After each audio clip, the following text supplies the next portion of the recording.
So you want to monetize your health knowledge online, but you're not sure what to do next. If that's you, this video is for you, because a lot of times health educators find themselves in a place where you're researching, you're watching videos, you're having calls with clients, consultation calls that aren't really leading to more clients. Maybe they're interested, but they're not really pulling out their wallets and paying.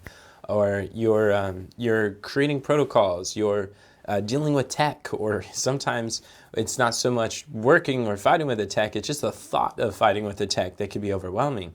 But in all reality, there's so many different voices out there telling you to do this, do that. This is the way to grow your business online. And there's so many different options and possibilities. It can get overwhelming. So today I'm going to be sharing with you what are the strategies that helped me to be making $10,000 a month in my early 20s. And we're talking about how to prioritize what to do next in your business. Specifically, out of all the options you could do, how do you know exactly what to do in this season where you are right now? Because not every stage and phase of business is created equally. The activities to go from zero to 10,000 are different from going to $10,000 a month to making your first, and then it's different from 0 to 6 figures as it is from 6 figures to 7 figures. So it's important to understand what are the options or possibilities for business. So I'm going to go over 3 big ideas today, and each one is going to help. These are the lessons that I had to learn to be able to prioritize my focus. So the first one is to work on income producing activities first, because let's be honest, if we're going to be in business and we want to be profitable, meaning that we make more than we spend, then we're going to have to prioritize income producing activities. I know for me, when I first started, the first 5 years of being a health educator, traveling the nation, doing cooking classes, health lectures, seminars across the East and West Coast, I had some hangups, or we're so centered in the mission, in the message of transforming lives, that it could, I felt guilty, to be honest, prioritizing something that would be profitable, meaning produce an income. And I felt like I wasn't able to emotionally give myself the permission to focus on something that would, hey, start charging a price for my health advice, or to start creating products, or talking about the products, or learning sales principles, or reading business books. And as I went through this journey, that was one of the things that I had to shift in my heart and in my mind, is just be more willing to prioritize income producing activities. And what I did is I created a T-chart, and I wrote in my business, what are the things that are income producing and what are the things that are not income producing? Because at the end of the day, you can, producing an income is a science. There's a step-by-step. It's not really it's not a guessing thing. There are focus activities, and when you focus on these, income is going to be a result. It can't not work. But a lot of times people get caught up in non-income producing activities. What are examples like that? Like, I found myself dealing with logos or doing business cards. Sometimes when you're doing photo shoots for content, for covers, for these things, they feel like progress, but they're not going to produce an income. Sometimes when we're learning, watching videos can also feel like progress. It could feel profitable, even if investing in courses or coaching. Listening through the trainings is amazing, and it can be very insightful, but in of itself, the information doesn't bring transformation. It's not until information adds implementation, then it equals transformation, because that can be really confusing. Other things is like setting up. I saw there was a client who came to me. She wasn't a client at the time. She's creating tons of content, lots and lots of content. And I asked her, tell me about your back end business. So it's like, what are you selling, or what is your offer? Where's all this content leading to? And she just looked at me like deer in the headlights. She's like, I don't have an offer. I just create content. And I was like, oh, well, let's fix that first. And let's go craft an irresistible offer. And as we're able to get very clear on who you're serving and what problem you're going to solve for them, then let's go to Start that first, and then as you create content, it's going to be very intentional in bringing people closer, educating them closer to that sale. Does that make sense? Because you create all the content in the world, but if you make no offers, then it's not going to do anything. I was on a call with entrepreneurs, what was it, yesterday, and someone was like, yeah, we're having a hard time monetizing or making things profitable.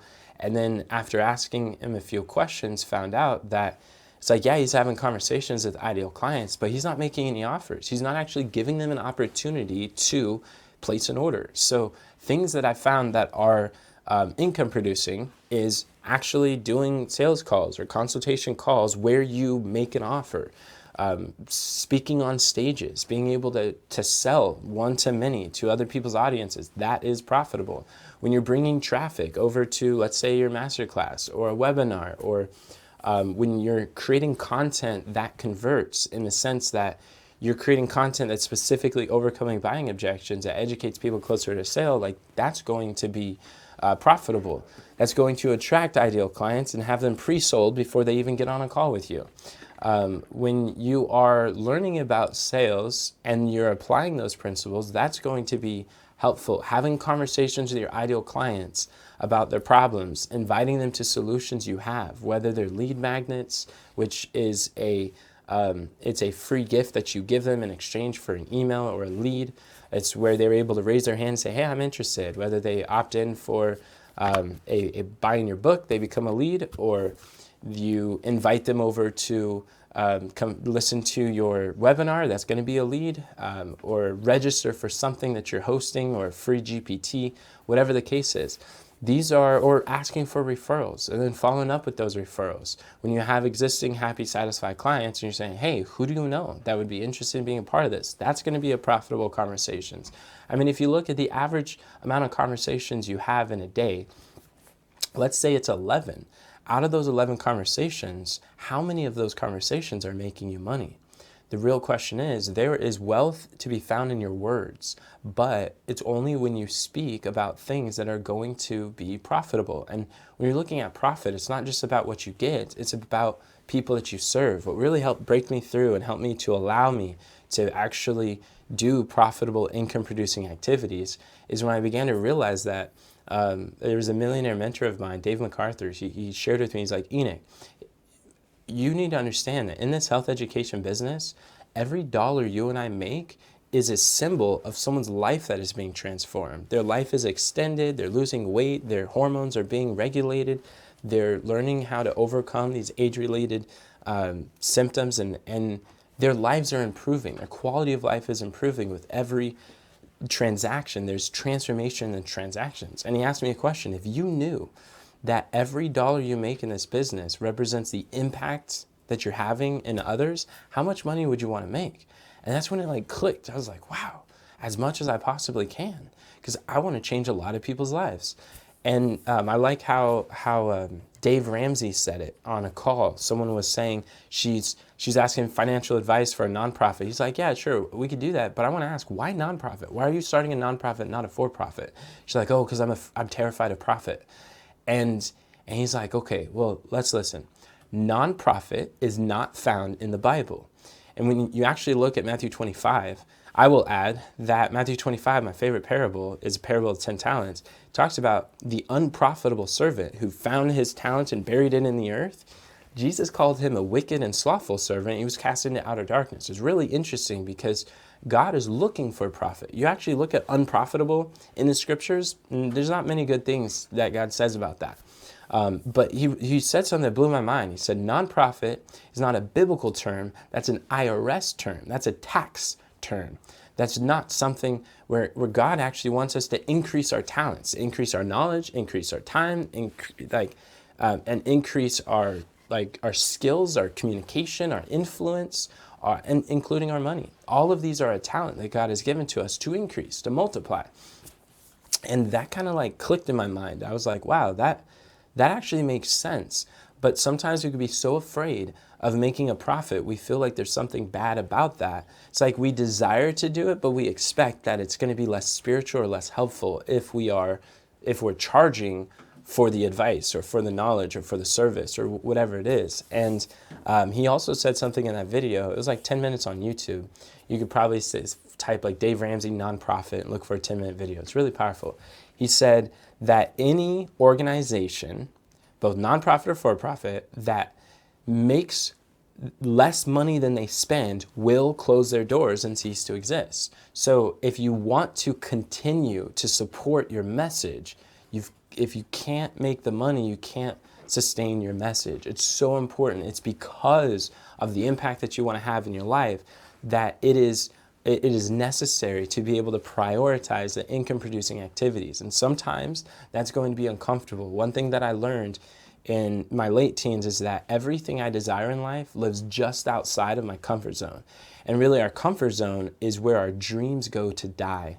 Whenever we stay in what's comfortable, what's familiar, what we've been doing for years, that's when we feel the most miserable, the most stagnant, the most stuck. Because we don't make progress without actually challenging ourselves. There's no champions without challenges.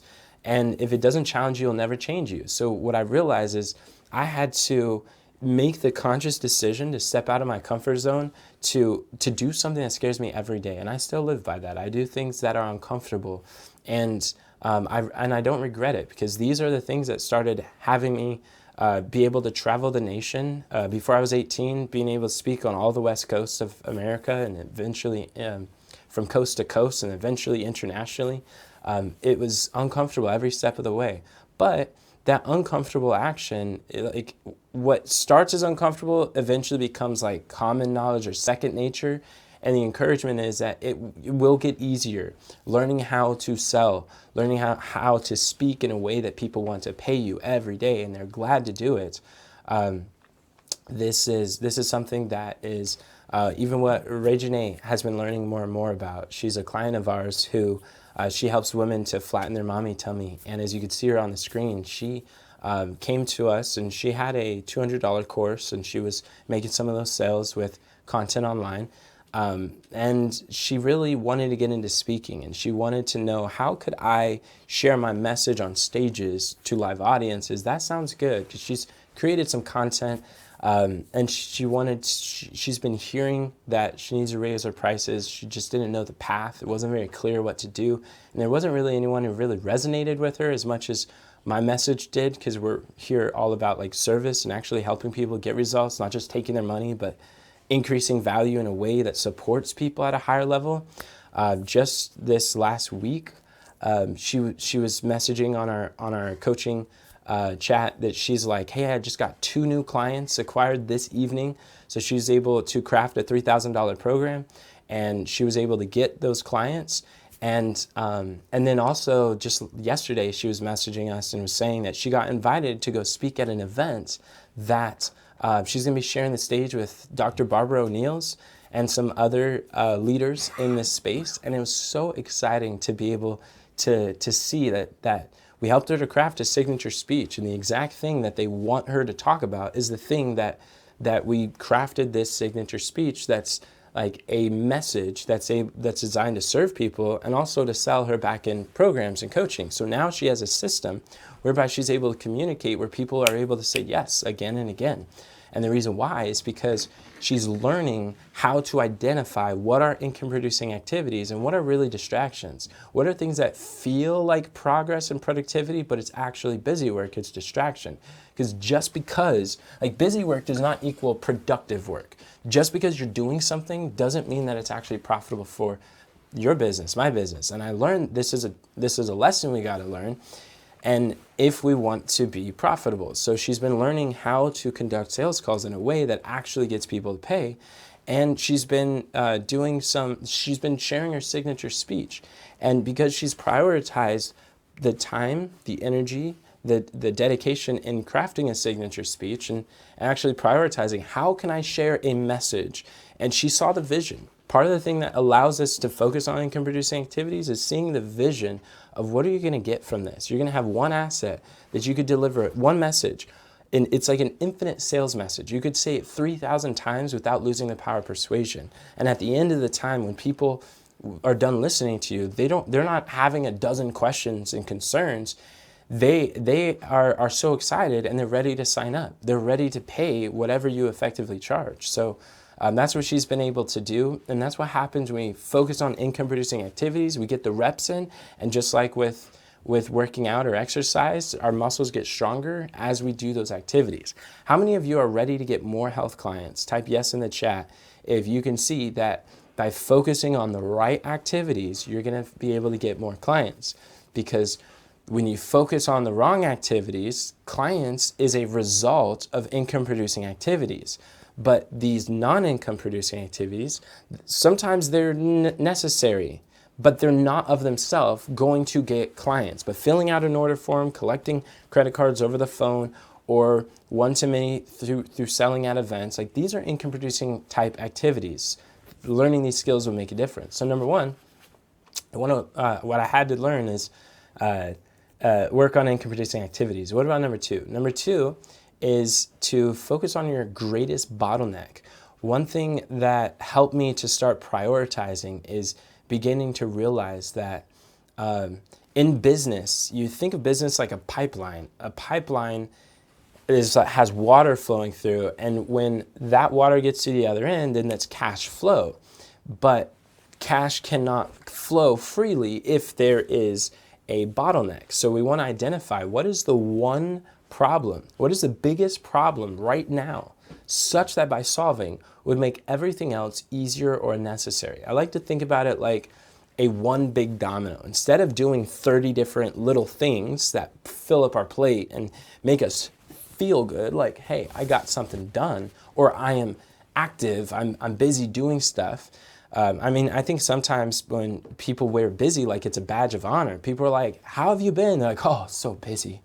And it's like, I don't think that's something to be proud of. And it's not, and it's something like to really wear that badge. Like, let's take that badge off and say, instead of saying like, hey, I've been so busy, say I've been productive, and training our brain to look for what are things that are going to produce the outcome, the results that we're looking for in our business for our clients, and look for producing results.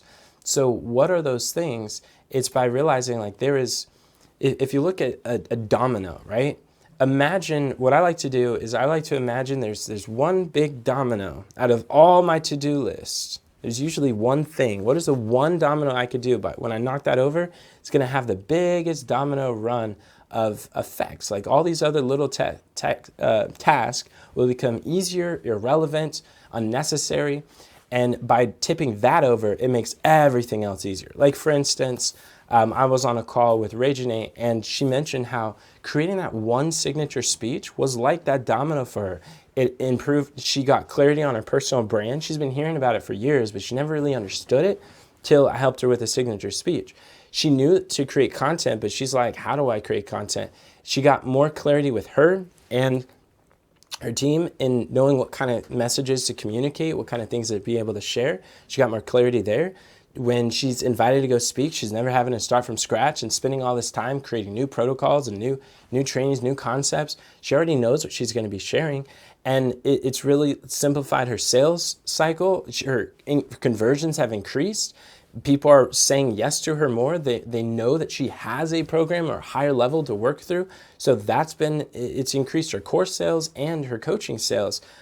So it's been able to create this awesome effect of like a domino chain by being able to do one thing in her business, get that one asset in, and then everything else became so much easier. She gets access to more clients or more leads, and then she's able to convert more of those leads. So this is, you want to find like in every stage and phase, there's always like one biggest problem that you can solve, such that by solving will make everything else easier and necessary. And that's your bottleneck. So in business, it's not really about getting to a point where there are no problems to solve. Like you get paid to solve problems. That's really what we're in this business for. So I had to learn to become a problem solver. And one of the questions that we ask every week when we have some goals that we set out for this month, this is what we're going to focus on. We're going to be on a mission for this month, what we're going to do. And then we ask each week, what is the biggest bottleneck that we have in accomplishing this monthly mission? And then we look through like what is going to hold us back, what's hindering us, where are we stuck at, and see what step are we in the process.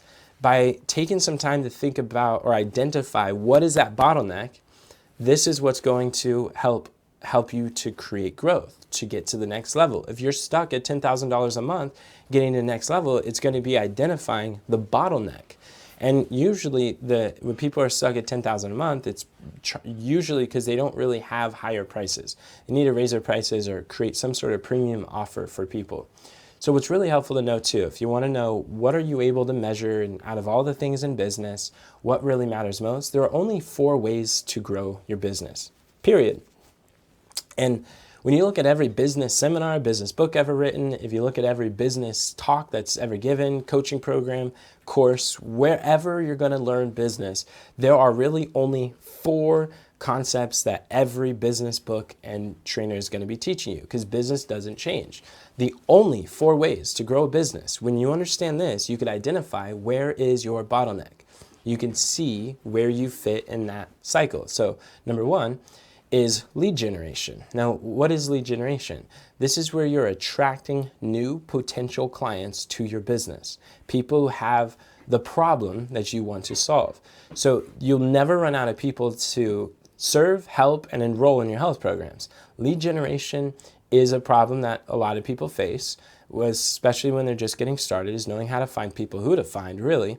And one of the ways that we do that is when I coach health educators, like in our let's say for our 5-day challenge, for instance, every month I go live and get on Zoom, and people are able to ask me some questions, and I will talk to them about lead generation, about who are they trying to generate. You got to identify who do you want to serve, what is the problem that you're going to solve, and we look in what are their options, what are their background, what are the things that they've got success or experience or an inclination towards, and we identify and look through that, and we craft an offer. By being able to craft an offer, this can be of interest. You can generate leads by creating what I call lighthouse content, specific type of content that solves problems for your clients. Instead of going like search and rescue to go chase down your clients, you start attracting the clients through attraction marketing, where instead of you always seeking out them and pursuing them, they start pursuing you. They start knocking down on your doors, and they start saying, hey, I want to join your program. I know who you are, I know what you do, and I'm so interested in being a part. Like that's what we did with Dr. Kendra Lee.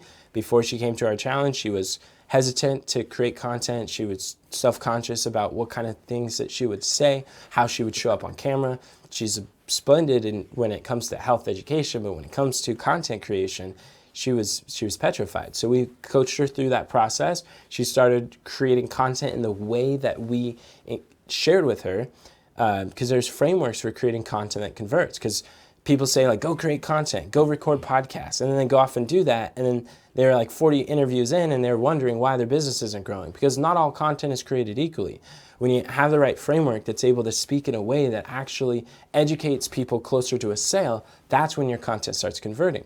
That's exactly what Dr. Kendra Lee has done. So now when we helped her to go from $1,500 one-on-one coaching to a $3,000 group coaching, and she started putting in this, what I call lighthouse content, and she started attracting new leads, started establishing herself as an authority in her space. She started to pre-sell, pre-qualify her audience so that they literally, she had people knocking on the doors of her health center, and they heard from her signature speech that she shared on the radio, and they're like, I want to pay you to solve my problem. And she got a $3,000 client just because they came to her and they heard her signature speech on radio. Like, this is what happens.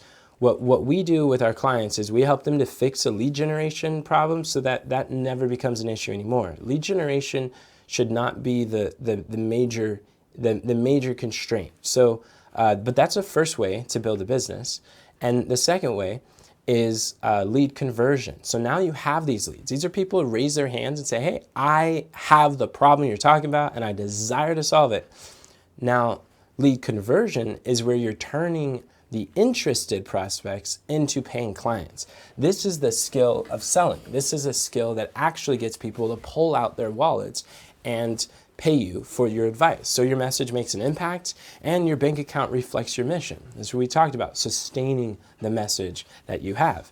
So How do we increase the lead conversion? By teaching skills. Like, for instance, Regine, one thing we shared with her about seeding your offer. That when you're answering questions in an interview, and they're asking you, what can women do about their hormonal imbalance? Instead of saying, well, and you go into all the steps, you say, that's a great question. And the way that I answer that in my masterclass is, and then you're able to teach it. If you want to get booked and paid to speak, then you seed your speaking offer. And you say, that's a great question. The way that I answer that when I am speaking on stages is, and then you teach your concept. That's something simple that will increase conversion. Just by seeding that you have offers, people will start asking you and say, hey, I want to be a part of this. Teach me how to do that too. So by increasing your conversions, if everything else stayed the same, if you double your conversions, you double your business. Same thing with your leads. If you go from 100 leads a month to 200 leads a month, you literally just doubled your conversion. You doubled your business. And so this is a really powerful lever that makes a difference. So you could say, if you're booking consultation calls, if you're booking them, but they're not converting, then you don't necessarily have a lead problem, you have a conversion problem. So you want to get really clear on how are you going to convert those calls and consultations into paying clients. So the way we solve that is we put in a script that's been responsible for over $130 million in sales when it comes to high ticket coaching. Then by being able to plug that into your business, this is where Dr. Kendra Lee was able to sign up 3 new high-paying clients all on the same call. A mother said, I need that, my husband needs that, and my daughter needs that. Can we all 3 sign up? She's like, sure. And by being able to plug in that process to your sales calls, it makes a huge difference for your conversions to start increasing as well. This is how we're able to close 5-figure deals over the phone.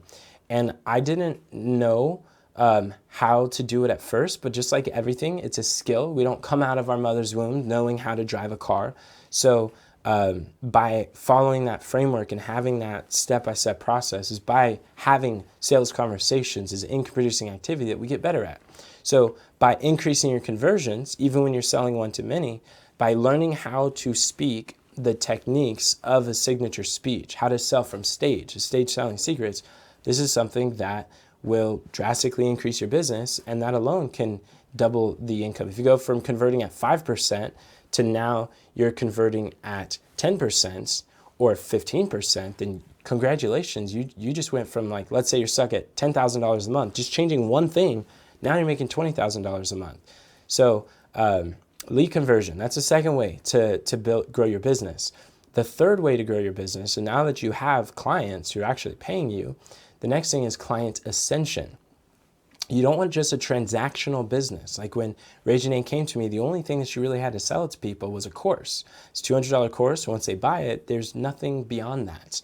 But you want to set up your business in a way where you're able to support them at higher levels at the next step. So you find more like upsells, or you find premium offers. You create a premium option or to be able to support people on the same problem. So one of the ways, the client ascension, this is helping your clients to say yes. The definition you can see on the screen is, actually it's not on the screen yet. So can we get that on the screen? Thank you. Helping your clients say yes to higher levels of transformation so they get faster, deeper results, and you earn more per client.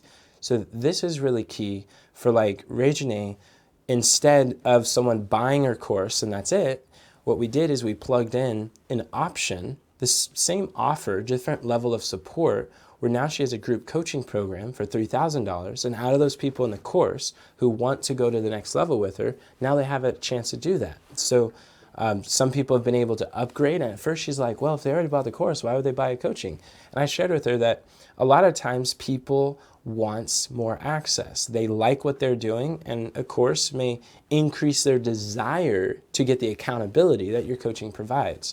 So that's where we started to create that. And when you look at the math for that, it's really powerful, because in order to make $3,000 at her previous price, she'd have to sell 15 courses. Now one client is worth the same amount as 15 clients before, and that's 15 not having anything else. And So by being able to add other options in your business is called an ascension ladder, where you're able to sell something that sells something that sells something. We create a wheel of wealth in your business where you're able to have your signature speech at the center, and then your signature speech is able to sell the speaking. It's able to help you book consultations. It's able to help you sell your courses and coaching and supplements if you have physical products or equipment you want to promote or be an affiliate with. And they're able to help you in these different areas where we start plugging in offers that unite and fit really well together. This is where you're able to ascend people to higher price, and it increases the lifetime value of your client so that it's no longer just transactional. Now you could serve them for a lifetime and they'll keep coming back, paying you again and again. People who have a transactional business are going to have a hard time because you always need to get more leads. And more leads and sales is what they're constantly focused on. It's like a hamster wheel: lead, sales, lead, sales, lead, sales. And that's the only way for you to grow your business. But when you apply a client ascension ladder, that ascension offer, like let's say a coaching program, this is a simple way to add far more revenue in your business without having to keep doing more of what's already starting to fatigue. So number 3 is client ascension. The 4th way to grow your business is client retention. This is where you're keeping clients longer and increasing their lifetime value. So you can enjoy recurring, stable income while delivering continual value at scale. So this is something that I learned about recurring revenue in my early 20s, started making $10,000 a month. The reason why it was a month is because we're able to sell supplements, educate people and sell. And as they eat them every day and as they're consuming them, they're buying more. So now it's got recurring revenue where you sell it one time and you're able to use it again and again. You could do this through subscription memberships. You could do this through supplement subscriptions. Instead of selling one bottle, you have them on a auto shipments where now people are able to buy again and again. You could do this instead of having lifetime access to courses. You could give them an annual access to a course that they're able to renew at the end of the year. This is the way that King Solomon built his business. When you read in 1 Kings that King Solomon charged other kings a rate, it said year by year. He had annual fees that people would pay. The Queen of Sheba came for his consulting fees. They were in the hundreds of millions of dollars just for one consultation. And he would teach other kings how to run their business, how to run their kingdoms. And I actually did an interview with Stu McLaren. He is a business strategy, and he's really the world's leading expert when it comes to building recurring revenue through online memberships. Over the last 15 years, he's really dedicated himself to these membership models and these subscriptions. And he's worked really behind the scenes of with many 7- and 8-figure brands, many of which you would probably recognize. And I brought him on to our show to interview him because I thought he'd be great with helping our health educators to be able to serve with less stress, create a community that transforms people's lives month after month, as well as not taking you away from your family or the activities that you really value. But by being able to have subscriptions in your program, this can be really empowering. That when you know what's really nice about having your business with recurring revenue is that you get to wake up every month knowing that these bills are paid. It stabilizes your income generation, so it's not like you got to constantly be on this like selling cycle wheel where you start wondering, how am I going to pay for my family, my house, my food, my team, where you're wondering where the next bills are coming from. Having recurring revenue, it stabilizes your income, where I've been telling people for years, we've got monthly bills. Why don't we have monthly income? And even learn how to create weekly income? Because as we're having monthly expenses, doesn't it make sense to have these monthly automatic income? So that's what's powerful with courses, even coaching. You could have payment plans that people are pay you monthly or weekly for. And there's several ways that you can add recurring revenue or client retention. And this is what we coach health educators on, and how to craft their business in a way that it's able to help support them like that. I know one thing that Stu McLaren said in our interview, it really stood out to me, is 9 times out of 10, if we could put it on the screen, we got a quote, 9 times out of 10, you've got a great business, but a poor business model. So not all business models are created equally. Sometimes when you're doing a lot of one-on-one coaching, one-on-one educating, it can really limit you, take you away from your family, and it can be stressful. And the thought of scaling that, you got to put in way more time. So it always breaks my heart when clients come to me and they're like, "Ooh, I don't want to take 10 more clients." Like that would be a lot of work. Well, if it's going to take you a lot of work, it's going to be exhausting to the point where you don't want to serve more people, then let's reevaluate your business model. Let's set it up in a way that's going to disconnect your income generation from your time. So that, and I say that nonchalantly now, I mean, because I've been living that lifestyle for probably over almost 10 years. But that just means that, like, I can show you how to do it. I've done it. Other people have done it. I've helped my clients to do it. And you're able to do this too by learning how to stop getting paid for your time and start getting paid for results. At the end of the day, people don't pay for your time. They're paying for a transformation that your programs are able to give them. People don't buy programs and products, they buy solutions to problems. So if you're able to solve their problem without an increase of your time in a scalable way, or by giving them access to training that's able to solve problems for them at scale, then people will gladly pay you and they'll continue coming back again and again. So one of the reasons why we have clients who absolutely love what we do and they refer us to their friends, their family, their colleagues, and other health educators, and they come back is because what we teach works to help them to understand new business models that are able to structure their income generation in a way that just makes sense. So definitely go check out that YouTube channel. The YouTube video. It's called Stu McLaren Reveals. If we could put that on the screen, the Stu McLaren Reveals the key to getting predictable income. It's already on YouTube now. This interview is out, and there's a lot of powerful insights there that you could share from him. And he's just a wealth of knowledge. Usually you wouldn't get access to that type of interview from someone who's made multiple tens of millions of dollars and helping people to do likewise, but he is a wealth of knowledge. So what we're doing is we're talking about finding your bottleneck. Where is your bottleneck in your business? And if you think of your business like it's a pipeline, then you see that your pipeline has different stages. Your business does. You've got lead generation. So if you don't have an offer, that's your bottleneck. That's where you got to focus your attention on crafting an irresistible offer. And part of that offer includes, like, who is a profitable person you're going to serve? What's a profitable problem you're going to solve for them? What is the profitable program that you're going to sell to them? This is the decisions that you need to focus your attention on. And then let's say you have an offer, now you need some leads.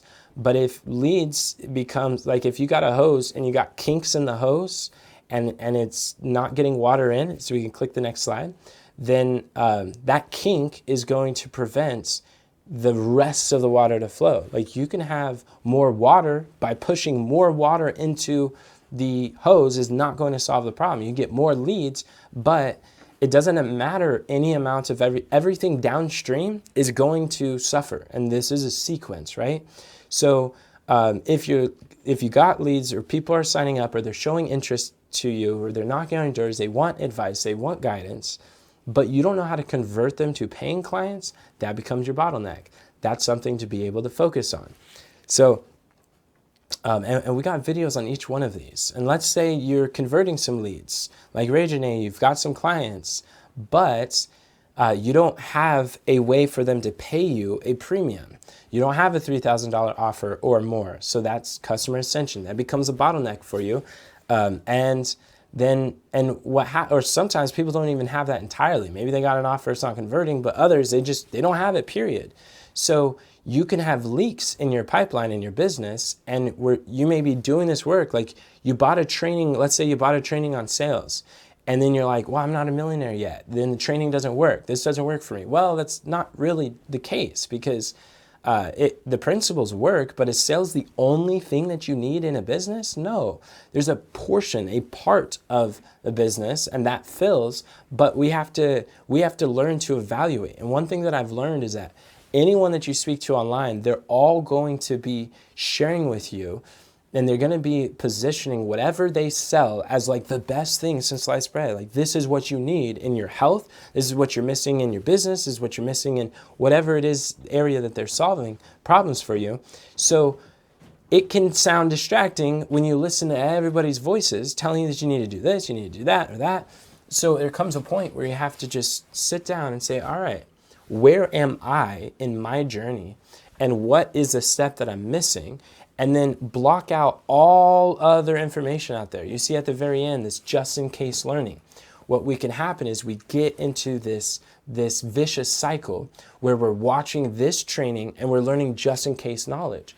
Just in case knowledge is what keeps people poor and keeps people struggling to monetize their health knowledge, is because you can't do anything with just in case learning. When you allow YouTube thumbnails and hooks and catchy titles to dictate what you learn, just in case learning. Instead, you want to look at your vision, look at your business, look at your life, look at the direction that you want to take yourself and say, what do I value in life? What are my vision? And what decisions can I make today that will help move that mission forward? Because if you're allowing other people to decide for you, they're not gonna live with the outcomes of your decisions. And I learned, and I'm not just saying this because I read in a book or a course or something. Like, these are the decisions, a heart to heart, that I had to come to in my early 20s in order to really break through in business and make a decision, and that could change and impact my family. Is that it's hard, but no one's going to do it for you. So we have to learn to focus. If I want to craft an offer, I don't need to learn about how to do all these sales calls or how to book stages or create all this content. I need to focus on, let me make the decisions to pick an offer and go. And by choosing, then I'm like, all right, what are the things, what are the options that don't support or advance that vision, and say no. Say no to what's not going to help me to go forward in that direction. Because sometimes we feel guilty, or sometimes we feel like, oh, I got to say yes to all of these things, but we don't, because I like how Steve Jobs says that focus isn't picking one thing, it's ruthlessly saying no to 1,000 other options. And anytime, if we're afraid to say no, anytime we say yes to anything, we're already saying no to an infinite number of other things. You're saying yes to other people's expectations. You're automatically saying no to your vision, your mission, your family, your future, and creating a fortress around your family. By saying yes to all the things you could do, you're saying no to what's just in time. And that's why I like to focus on what is just in time knowledge, just in time learning. Because these are, if I'm on step 3, then let me study everything I can about getting from step 3 to step 4. I don't need to look at step 34. And sometimes we overthink and like, well, what happens over here? Let's cross the bridge when we get there. There's a framework for that. But for now, just focus on, if you're on step 3, what does it take to get to step 4? And I can tell you, all of my most profitable clients who are getting paid a premium for their advice, who were not doing that before, it's because they took it one step at a time. And even though it felt a little uncomfortable, good mentorship is going to be counterintuitive to you. And if it already made sense, you'd already be doing it. So what I realized is the same thinking that got me here is not going to get me there, and nothing changes if nothing changes. So like my clients, like Dr. Kendra Lee, I did an interview with her, and one of the things she said is like, you know, there's several times you told me to do something. I was planning on going here. You were like, go over here. And I said, all right, I pay this coach and I'm going to follow this advice. And as she did it, she's like, I'm so glad I listened. I'm so glad I did this. This makes sense. I was a little resistant at first, but I did it. And I did it scared. And I'm so glad I did. And so she's been really happy for that. So that's what I learned is in my journey to, when I'm undoing that bottleneck, it can be scary and different, but it's just a skill. Would it be encouraging to know that everything you want in life and business, to gap between where you are now and where you want to be is the same gap between what you know now and what you don't know yet? It's a skill. So all you got to do to close that bottleneck is to find the mentor, find the framework, find the skill or the training that's going to close a gap. You don't need to focus on every training out there, but number 2 is focus on your greatest bottleneck. When you're wondering, what do I do next? What should I focus on? And you want to monetize your knowledge, you want to do it profitably, then just like, okay, what is the greatest bottleneck? Always train your brain. I've trained my brain and my team to prioritize what we're doing based on what's going to have the highest impact. I heard a training from Brian Tracy that really, like, that thought changed my life. He said, high performers make decisions on what has the highest consequences. And I was like, what? And it's not about what's most urgent, the highest urgency. It's what has the highest consequences. What is going to affect our future, our business, our vision, our mission, more than anything else. And that really changed. So then I started asking, instead of like, should I attend this event? Should I say yes to this speaking engagement? Should I say yes to this phone call? Should I say yes to whatever it is? Instead of saying like, should I say yes? I would say, well, what's going to have the highest consequences? What's before me now or this opportunity here? And I'd pick the one that has the highest consequences. So number 2, focus on your biggest bottleneck. What's number 3? Number 3 is always follow a framework when you work. And what is a framework? A framework is a step-by-step system for producing a consistent result. I'll give you an example. Let's say you're baking a cake, right? And your goal is to make this wonderful cake. But is there a framework for it? Yes, we call it a recipe. Well, there are recipes for results. Every result in your business, there's recipes. There's a step-by-step process that you can follow. And sometimes you can have the right steps in the wrong order and you're going to get a different result. Would you agree? And in like manner, let's say that I want to bake a cake, and the first ingredients that I do is I put in the dry ingredients first, and then I put those dry ingredients in the oven. I bake those. Now it's all nice and charred, right? And I pull them out and I pour the wet ingredients. Now do I have a cake? Am I ready? No, I don't. I'll have a mushy, nasty, dark, wet slush, like something, but it's definitely not a cake, right? I did all the right steps. I'm creating the content. I'm doing the research. I'm talking about health. I'm creating an offer, whatever it is. You could do all the right steps in the wrong order. You don't get the same results. It's like calling a phone number. Does the sequence matter? Yes, I could call the same 10 digits, but instead of calling my friend in New York, I might end up calling someone from Africa. Sequence matters. And that's why when 1 Corinthians 10:14, it says, let all things be done decently and in order. If we want the result, we got to follow the recipe. And that's why I'm always like, okay, where's a framework? Because there's 3 types of works that we could do.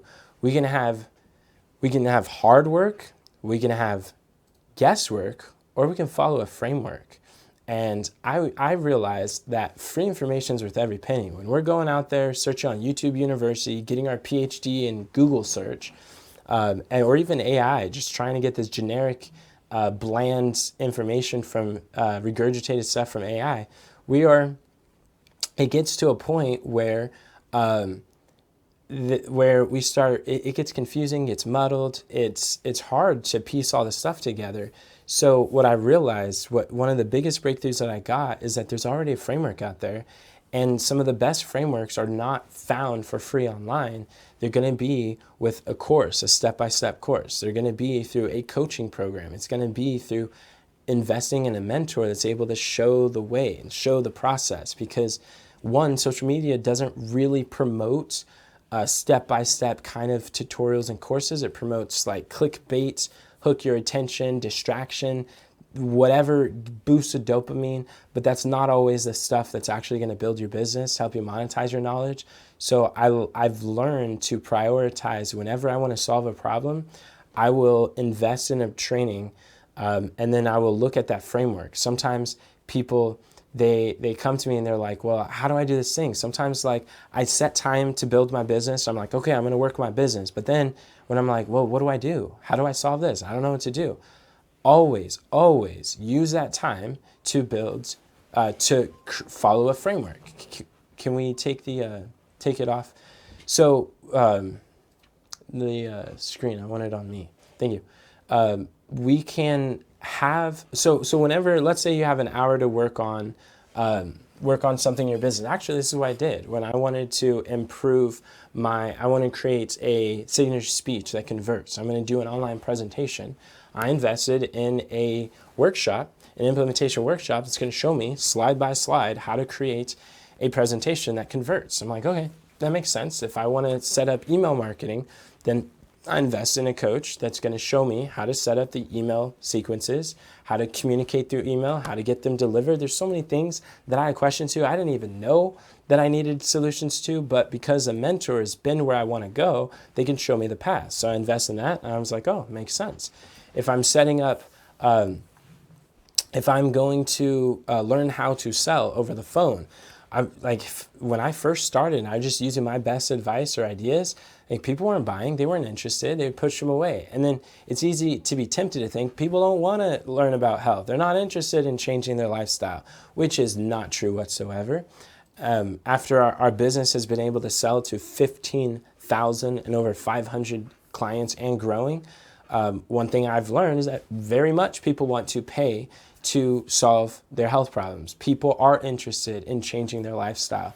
It's just the words that we use may be persuasive, or they may push people away.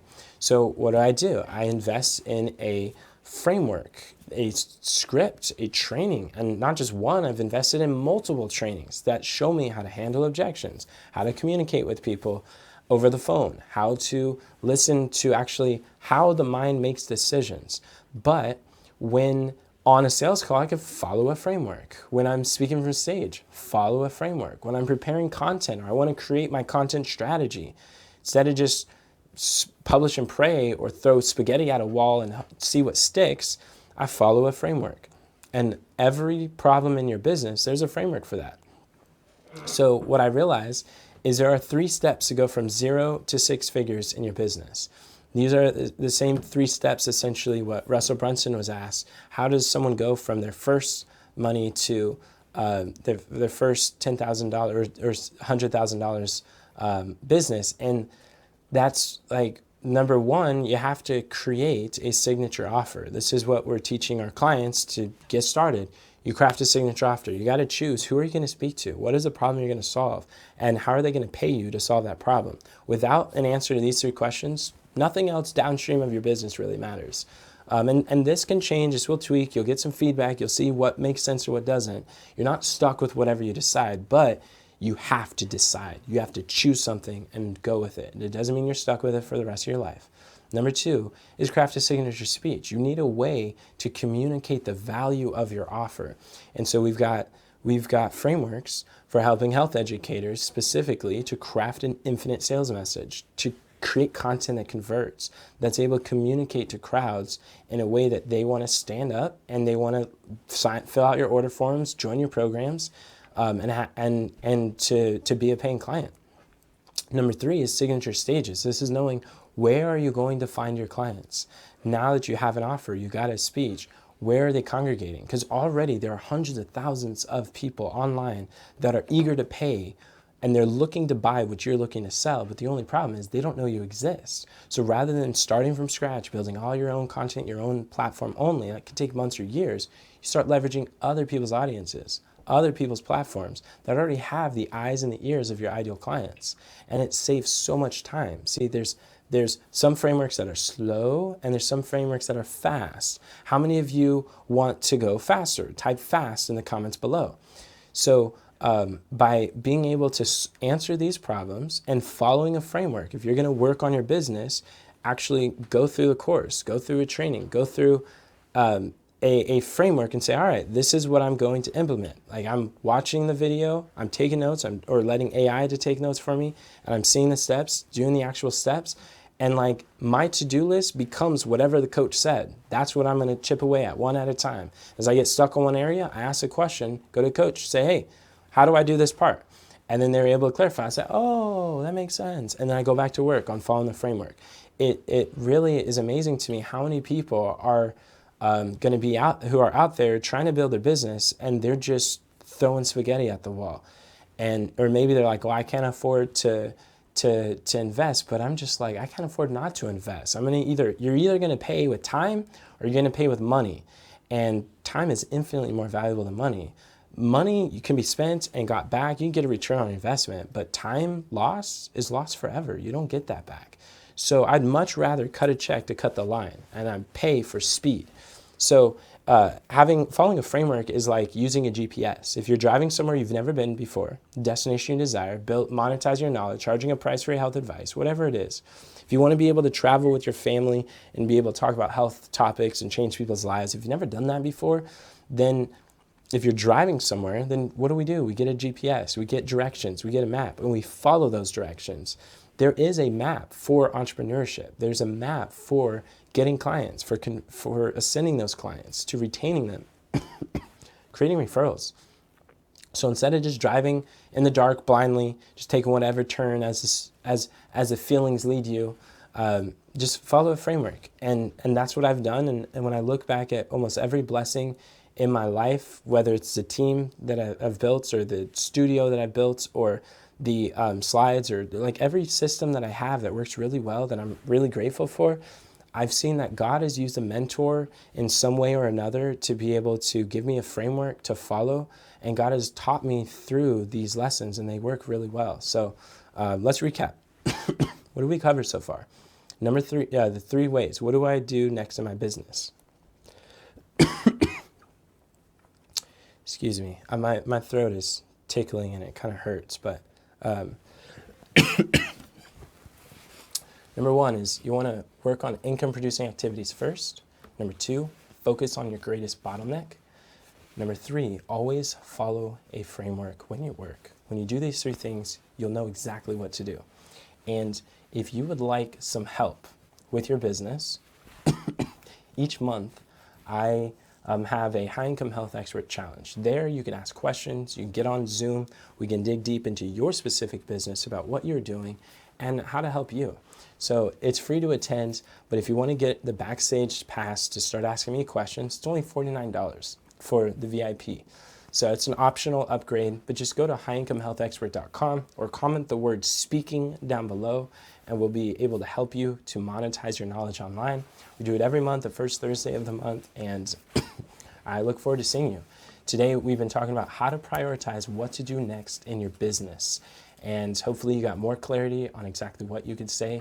But until next time, remember, God doesn't call the qualified, He qualifies the called. Have a great day. And don't forget to subscribe if you like the video because we drop new videos like this every day.